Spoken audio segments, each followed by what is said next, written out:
So to kind of do a quick recap of the tournament, I'm sure everyone, our viewers know how the bracket's laid out, but if not, Gonzaga, obviously number one, kind of is undefeated, trying to go for the first undefeated season since I believe Indiana, right? In Indiana, 76? I think so. Yeah, the first complete undefeated season. Yes. So Gonzaga's a big favorite right there. You have Baylor, kind of flew on the radar, but was pretty much at the top the entire year. Yep. Illinois, I think, was probably a bigger surprise. To be number one, to be a number one seed. I knew they were going to be good this year, but... And then Michigan, I think, early on was considered a favorite, but there was a lot of injuries, and there's still a lot of injuries pending with Michigan. So but they're kind of put there right now. But I think that of the four number one seeds out there, I would say the most vulnerable is probably Michigan, only because of injuries. Yeah. And so Georgetown is in that bracket. So is UConn. So again, for me, UConn, the hardest game for them is probably going to be Alabama might be tricky. Now Alabama's interesting because and it's funny because I was watching ESPN. They're saying also got these football schools now making noise in the NCAA tournament, or potential. But they're basically high seeds. You got LSU, you got Alabama, Ohio State, Oklahoma State, West Virginia. All these, and then Baylor football's always been kind of pretty good too. So all of a sudden you have all these powerhouses. Texas. You're missing your blue bloods. You're missing Kentucky. You look at this and you think that the NCAA football tournament expanded to 64 teams, basically, is what you would think. Yeah. Missing some of those names, but nevertheless, you have a very interesting kind of setup now for UConn. And we will stick with UConn because they are the 7th seed. They play Maryland. On Saturday night, 7 p.m. It seems like a favorable game for them to win, but again, you never know. But then after that game, they're probably going to face Alabama. And the thing about Alabama as a 2 seed, they're regarded as one of the best defensive teams in the country. Yep. And we'll say this, and I think it goes for any sport almost, especially basketball, especially college basketball. This time of the year, you want great defense, you want great guard play. Yep. You want to be able to just do basic fundamentals. And this Alabama team is a team that is being picked that if Michigan has any trouble, Alabama will be the one to actually go to the Final Four. In that division. Potentially, yeah. Alabama. But I will say, Alabama's not used to that kind of experience. They're not a veteran team, I guess, in terms of being in the tournament many years. They don't have the pedigree that some other programs have. So and we've seen this before where we see teams that come out of nowhere, not used to being, at an elevated level in their conferences, they kind of, falter a little bit in their first good run of the tournament. Yep. So again, they earned the 2 seed, but there's going to be a lot of pressure, I think, for Alabama to kind of deliver on that. But like I said, you play good defense, you play good guard play, you always have a chance. I do expect Alabama to kind of reach the Elite Eight at least. Really? If things as you expect to align go happen, I do think they'll beat UConn. I do think they'll beat Texas. If Michigan is healthy, though, I don't think. Basically, if Michigan gets to the Elite Eight, they'll kind of establish at this point that they're healthy, that they're dominant, and I do think they'll get to the Final Four. But if Michigan does falter, Alabama, I think, is definitely right there. So I do think that UConn-Alabama game is going to be a very key game because that can really dictate how that bracket unfolds. In your main bracket, who's your Final Four? So my Final Four, I actually have Gonzaga, Baylor, Houston, and I actually have Texas. Really? Yeah. Coming out of the East? Yeah, out of the East, as an upset in the Elite Eight. So I do think... Interesting. I do expect Michigan... So that's not... I know I kind of contradict myself a little bit by saying this, that it's Michigan, Alabama, I'll take Michigan. But I do like Texas a little better in a matchup against Michigan. I think that's gonna... That they can squeak one by in that big moment. Interesting. But if it is Michigan, Alabama, I think Michigan... Because if UConn does beat Alabama, which in my bracket, believe it or not, I do have them pegged as an upset against Alabama. I know I'm throwing different things here, Dave, with Alabama, but I do expect a little Book Night magic, with the UConn to beat Alabama with a little experience, but I do not think they'll get past Texas. Okay. So that's kind of my perspective in that part of the bracket. Like I said, Gonzaga, I don't see them really having much contest. It could get interesting, if Creighton, makes some noise. Yep. If they do kind of... because we know, like I said, we know how good Creighton can be. Yes, we've played them 3 times. They can be a challenge for Gonzaga. Yes. But I do not see anyone... They bring up Iowa, and Iowa's definitely a great team this year, but I don't think Iowa can match up against Gonzaga at all. That's just kind of my feeling. Okay. Go to the other side in the South bracket. It's really Baylor, Ohio State. You got Baylor, Hartford. I'm sorry. Hartford tomorrow night. I mean, you can real hard, Dave, all you want for Hartford, but I don't think we're gonna have the Virginia kind of massacre that we can expect with that. But it's good for Hartford though. Good to represent Hartford. It's their first time ever. First time ever. And you know as a 16 seed you don't have much expectation. You go, you play your hardest, you do your best. Yep. See what happens. Maybe if you're lucky in the game. I want a good game. There. I don't want to blow out. All you care is a good game. You know it's stacked against you in those situations, but you want a good game. And they tip off tomorrow night, 7 p.m. 7 p.m. So that's gonna be a great way to start the weekend yep. out there. And again, and for Baylor, you got Villanova, Purdue. Is always kind of there. Arkansas is the team that that's been mentioned. They're another wild card to me. Yeah, and Ohio State. Yep. I think this bracket's going to pretty much go to the higher seed pretty much the entire way. Okay. I do think Baylor, Ohio State will be in the Elite Yep. And I think Baylor, they will. I think Baylor will kind of sweep by in that one. And then finally, in the Midwest, and this is probably another upset, I guess. This is probably my other upset. So Illinois is number 1 seed. But Houston is the number 2 seed. Right. Now people sleep on Houston a little bit because they're in the American, and with UConn, they noticed their program kind of suffered a little bit in the American Athletic Conference. Yep.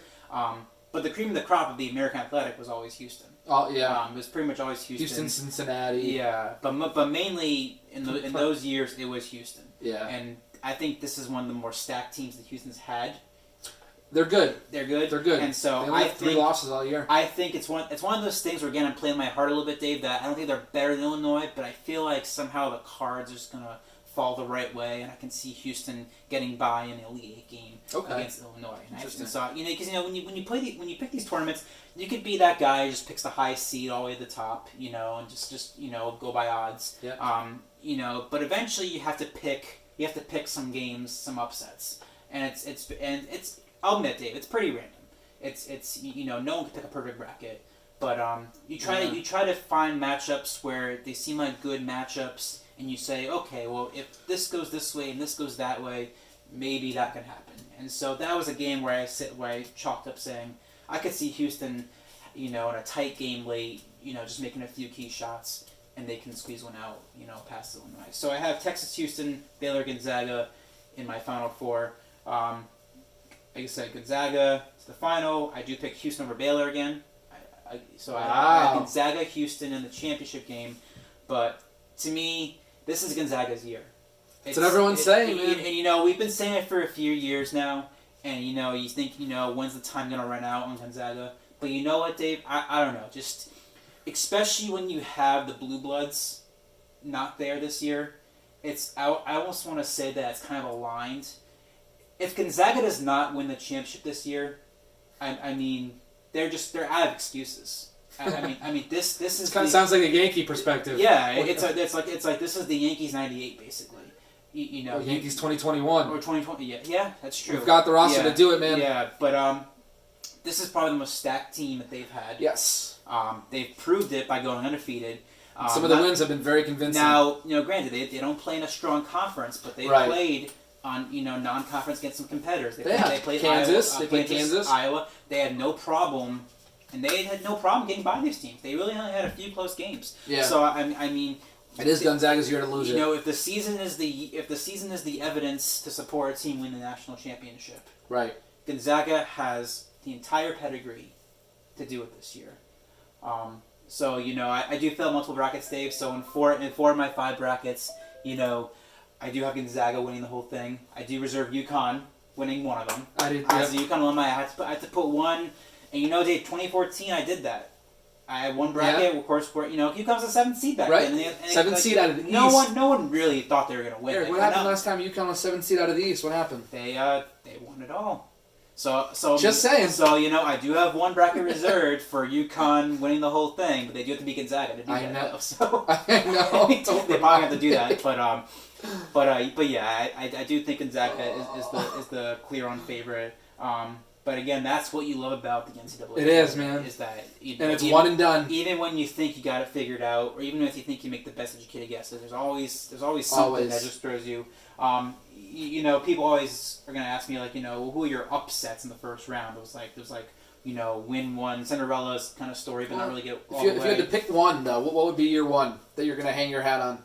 So I've heard a few names, Dave, and so Ohio was a name that I heard. Ohio, yeah, they shoot a lot of threes. Yeah, they showed. So that, but sometimes the problem is that day when everyone picks an upset, then it doesn't become an upset anymore, and then the team actually wins.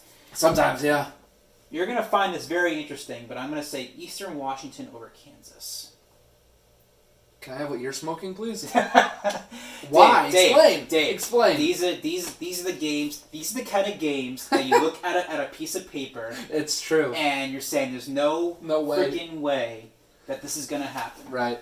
And I'm telling you right now, this is the game where you look at a piece of paper and go, "There's no way that Kansas is gonna lose this game." I hate it so much. I like it. And then I can see Kansas losing this game. And because you know something, Dave, it will align with the year. In terms of, like I said, Duke, UNC. UNC's in it this year. They are. But Kentucky, Michigan State. This is a down year for those big programs. It is. And so, and Kansas, didn't have a bad year, but I can't say they had an amazing year. Right. They kind of fell behind the 8 ball a little bit, and so I just think they'll be kind of caught off radar a little bit. With this everything going on this year, not the strongest recruiting class, and.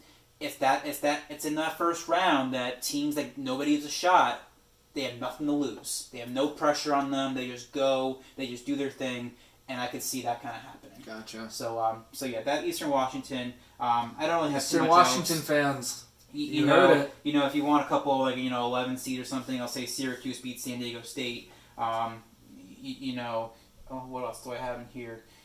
I do think Georgetown could beat Colorado in that first round. I do too. I think they actually beat Florida State in the second round too. I think that's, if you're on a Cinderella, I guess that's probably the deepest to go for a Cinderella story. But yeah, you pick some, but you don't want to pick all. And I would say I just took a shot and say those were kind of my upsets in the first round. So well, enjoy the first round, guys. It's gonna be it's Friday, Saturday night. We tip off. It's gonna be fun, and like I said, Dave, after missing it last year, a lot of people are excited this year. Obviously it's a little different this time. It's not. You don't really have like the regions per se. You don't have like the actual locations. You don't have the fans really. There'll be some fans. There'll be some fans, but not quite the same. Yes. But it's still just nice to have the tournament back. Yes, it is. It's exciting time, especially since it's been 1 year since all this stuff started. It's gonna be fun to watch, and of course it flies by. It's over in 2 weeks. It's 2.5 weeks. It's like second round starts Monday. You blink and then it's gone. So, but yeah, I'm excited. Go Huskies, but Go Huskies. we'll see.